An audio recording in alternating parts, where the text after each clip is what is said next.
Hello everyone, my name is Abhishek and welcome back to my channel. In today's video, we will take a look at the DevOps roadmap for the year 2025. So we are heading towards the end of 2024 and I am pretty sure a lot of you must be waiting for this video from our channel.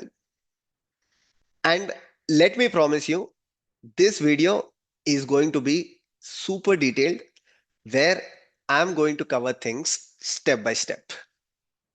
So make sure you watch this video till the end. So they say that you should never start a race if you don't know where to stop. The same applies with learning new things as well. The problem with the roadmaps is that roadmaps are usually very long. So there are so many things to learn in a roadmap, whether it is a web dev roadmap, whether it is development roadmap, DevOps roadmap. There are too many things that you need to learn. So people start very actively with the roadmaps. They keep learning things. They don't know where exactly to stop and start giving the interviews. So eventually they get lost in the roadmaps and they stop learning that technology. So to avoid that, this roadmap that I'm going to explain, I have split it into two parts. So our DevOps 2025 roadmap is going to be two parts, where the first one is required skills. And the second one is good to have. I'm going to cover both of them in the same video, but what's important is that once you are done with the required skills, this is where you can stop and you can start giving the DevOps interviews. Good to know is something where it will be bonus or added points to your resume. There is a good chance that you might land into DevOps and cloud jobs only with the required skills as well.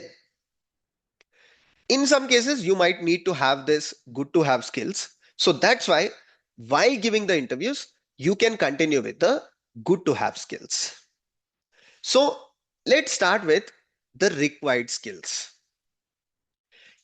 Even in 2024 DevOps roadmap, I mentioned something called as DATE, DATE, where D stands for DevOps fundamentals. A starts for AWS or Azure. TE stands for Terraform. And above all of these, you should also learn Python from DevOps point of view.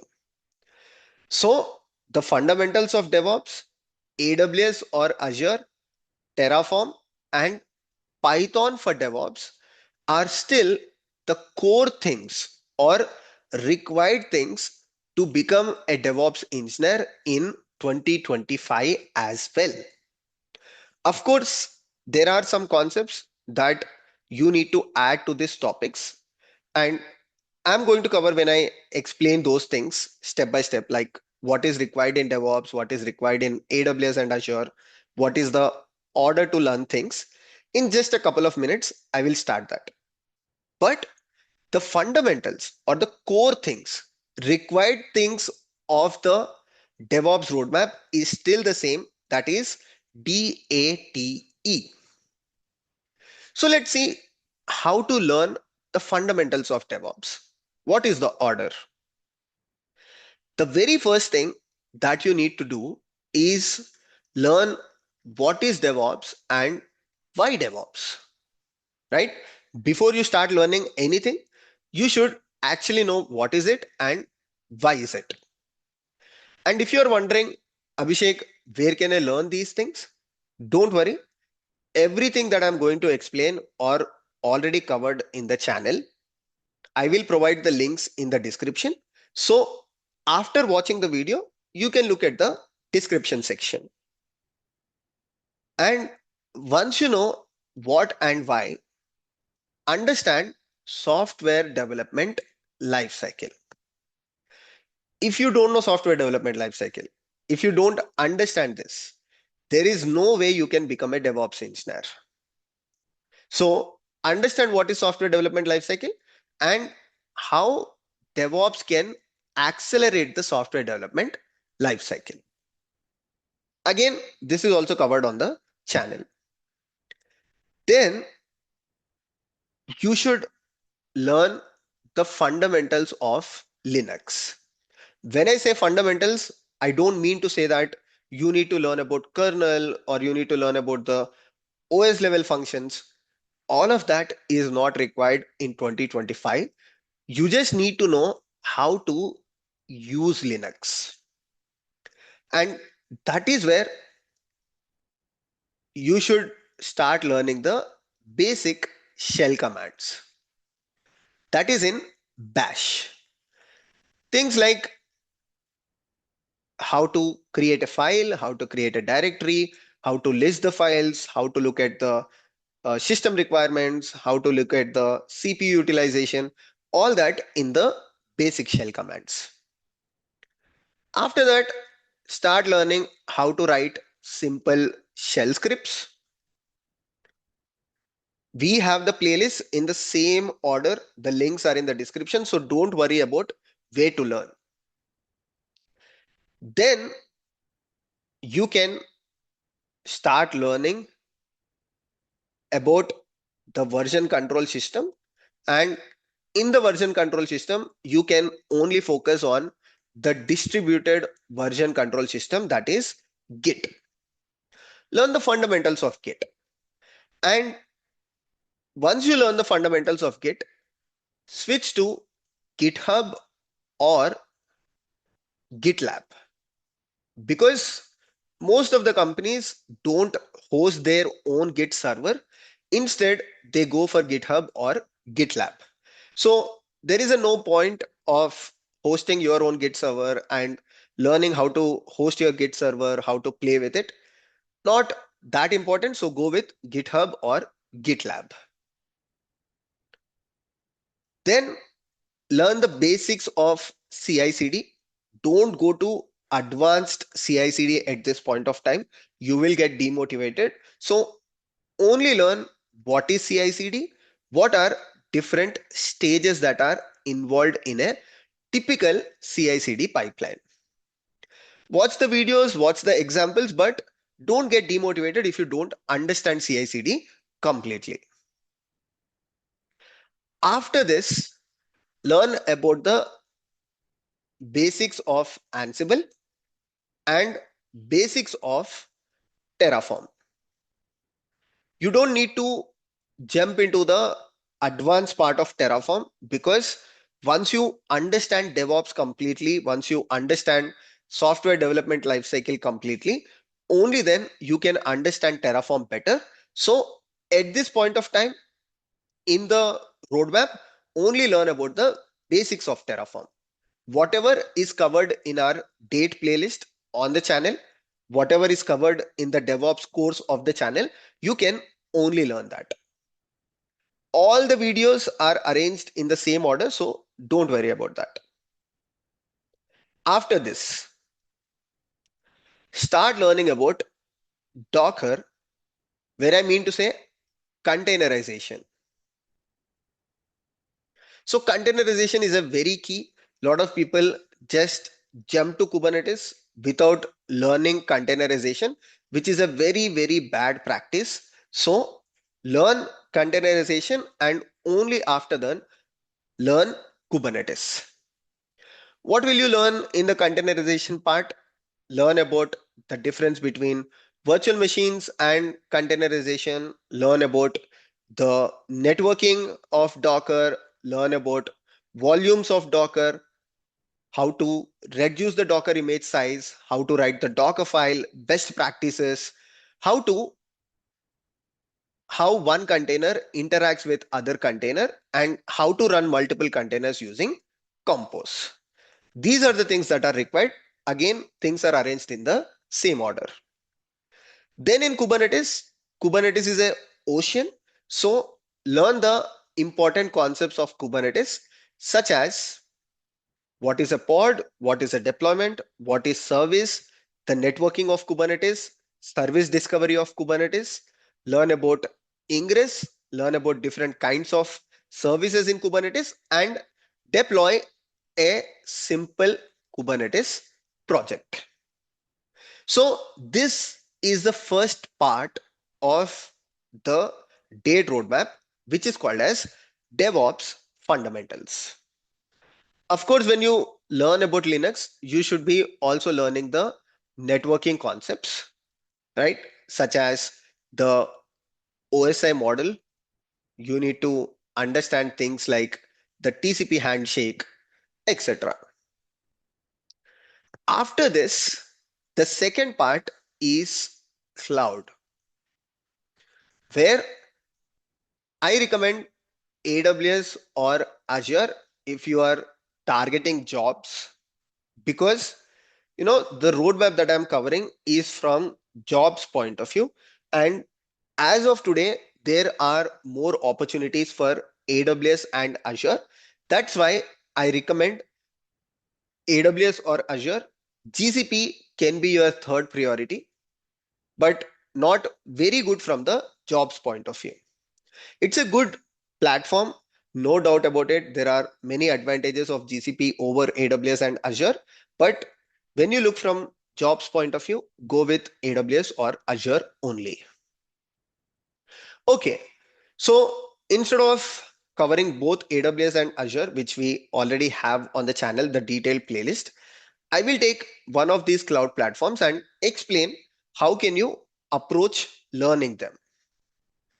In AWS, again, start with the fundamentals such as what is public cloud, how is it different from private cloud. Then understand the IAM, that is identity and access management. Because if you want to play with cloud, if you want to create an account with AWS and start using it, you should really know what is identity and access management. That is authorization as well as authentication. So here you can learn how to create an account with AWS, how to create users in it, how to create groups and all that. Once you learn that, start with the networking concepts of the cloud platform. In the networking, you should be learning about what exactly is subnet, what is CIDR. Again, these things are covered in the networking fundamentals of DevOps as well. The videos are also available.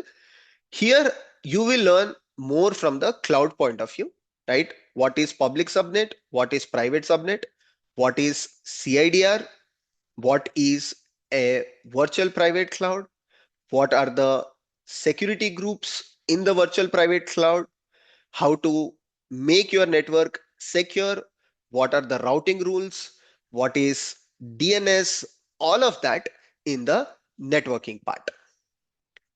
Along with it, because you learned about networking, just start learning the compute part, where you will learn how to create a virtual machine and how to deploy the applications in the virtual machine. And in the compute, you can also learn about the volumes, how to attach volumes to your compute. Then the basic load balancing. What are the different load balancers that are available with the cloud platform?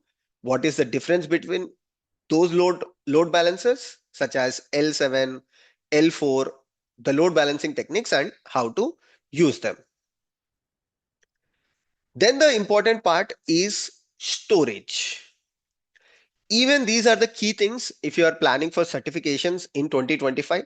Most of the certifications focus on these things itself. Then learn about the storage solutions on the cloud platform, such as on AWS, you can learn about EBS, EFS, S3, NFS, all of those things, right? So focus on the storage solutions. Then you can focus on the CI/CD part. Here you can go little advanced because you have already covered the fundamentals of DevOps, where by now you know containerization, you know Kubernetes, you know basics of Terraform. So you can go little advanced into the CI/CD and deploy demo CI/CD applications or the demo CI/CD projects. 2 tier, 3 tier, you can start doing that. And then start implementing Kubernetes on the cloud platforms.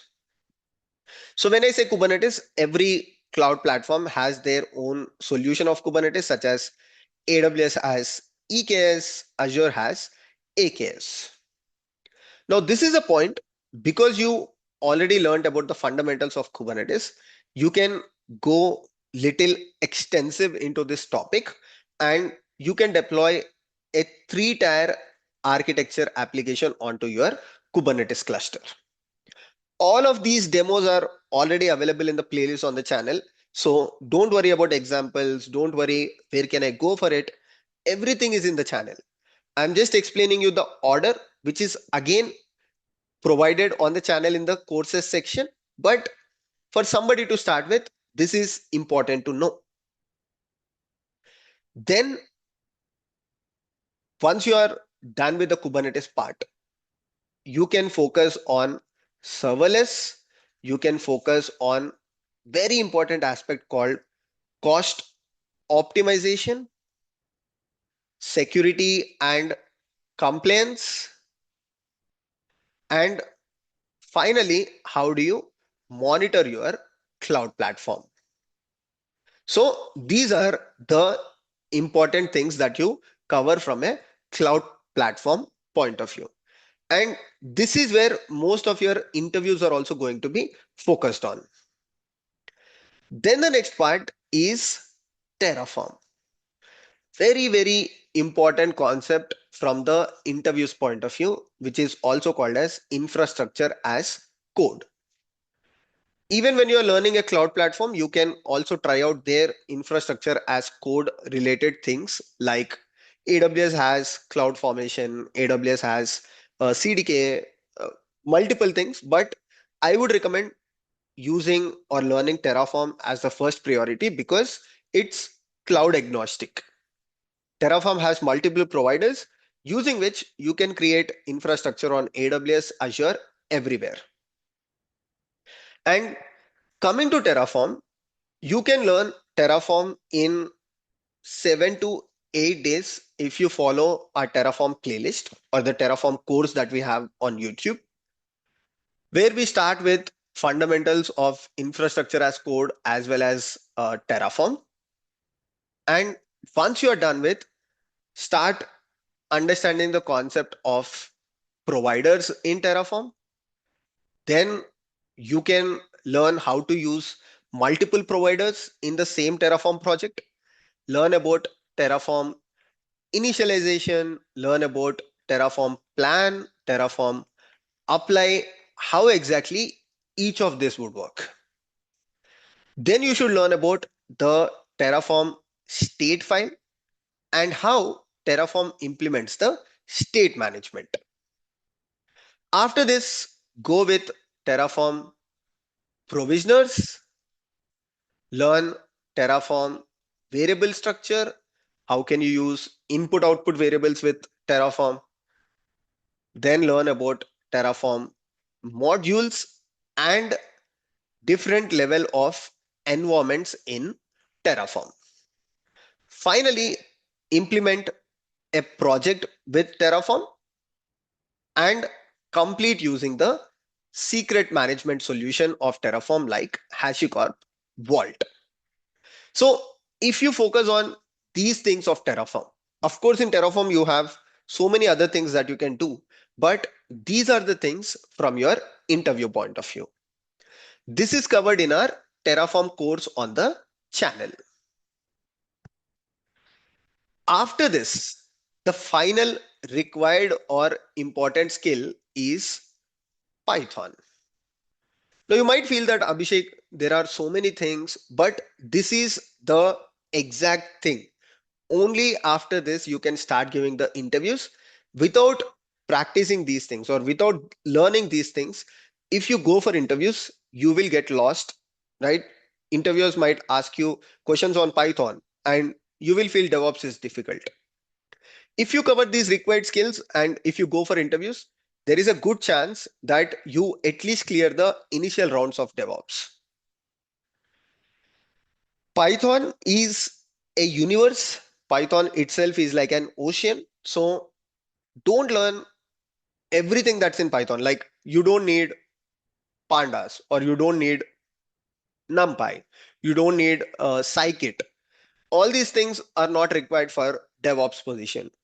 What is required is how do you use Python as DevOps engineer.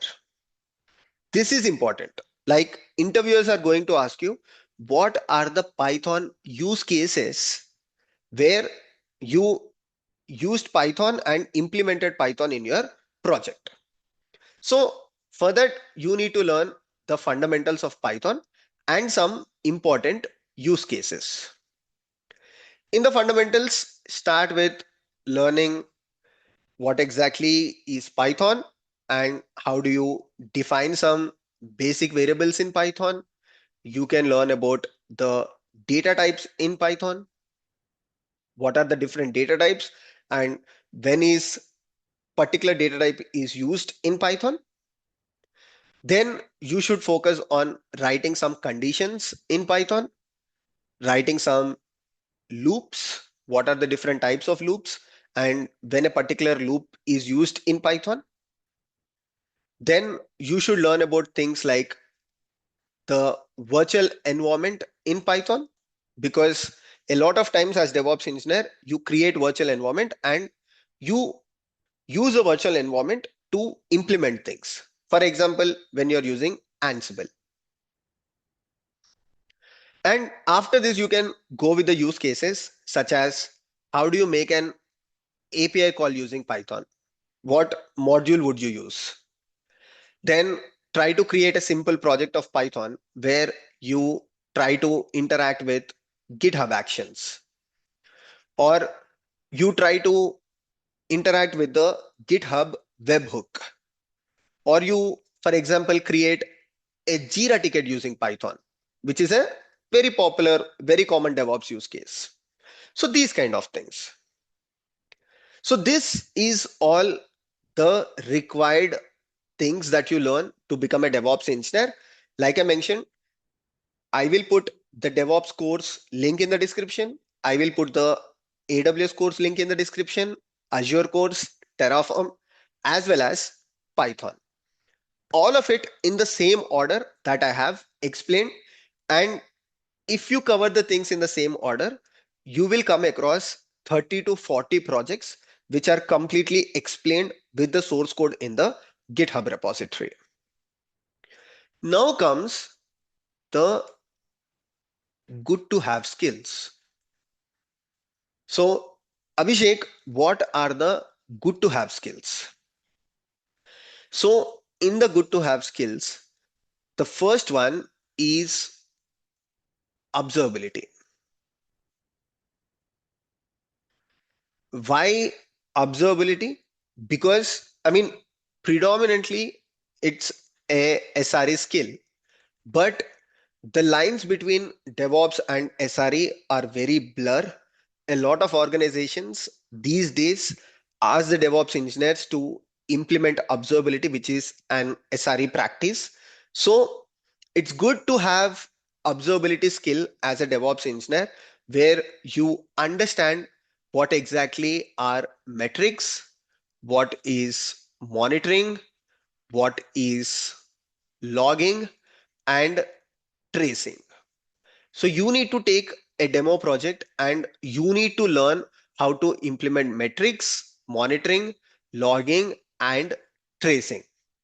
There are hundreds of tools in the observability space. So what you would do is pick up one particular tool for one of these space. Like for metrics, go for Prometheus and OpenTelemetry.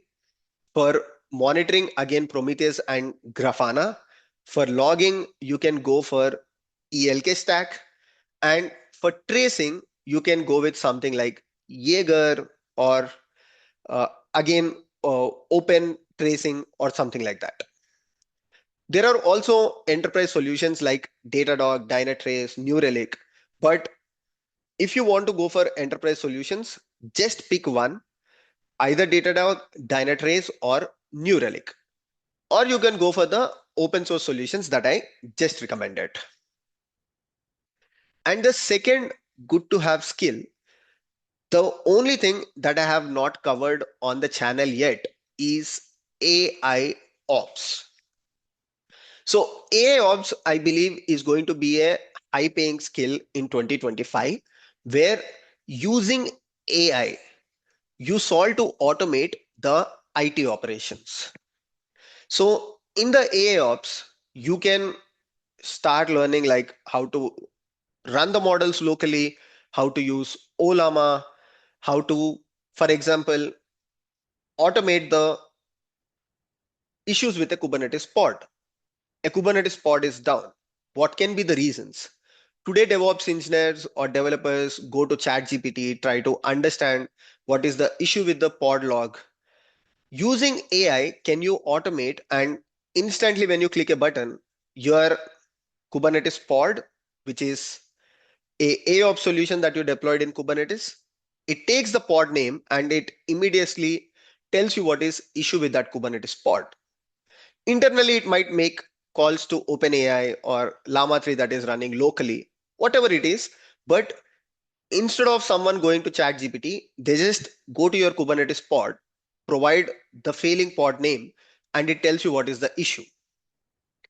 Or a AOps solution that you have, which can optimize the Docker image size, right?